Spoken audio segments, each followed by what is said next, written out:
Well, hello everybody. Welcome to Monday. The S&P 500 was up today, almost 0.75%, which is a good day. And all of our targeted indexes and our two individual stocks did better than the S&P 500 today. So last Monday was one of the best days I have seen for our portfolios since this recovery started back in mid-March.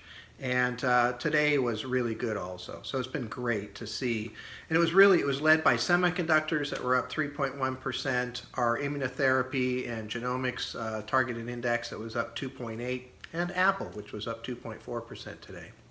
So those are all great. It is interesting to look at what happened last week. So last week, the categories that did the best by order were banks, energy, home builders, retail, small cap, mid cap, and emerging markets.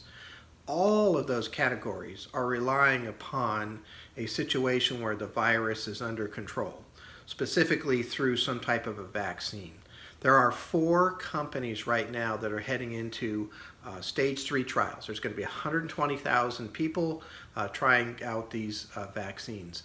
And we've heard some good news, we've heard some bad news. We don't know what works yet. It's really fascinating, but the market is taking a look at these recovery stocks, and that's the big tug of war that's happening right now, is kind of what's going to happen between these. Is it going to be those stocks that do well during a virus situation, kind of like what we have, or those stocks that do well in a recovery situation? Now, the one part that I do like is the stocks that do well during the virus situation that we have now will also do well in a reopening situation.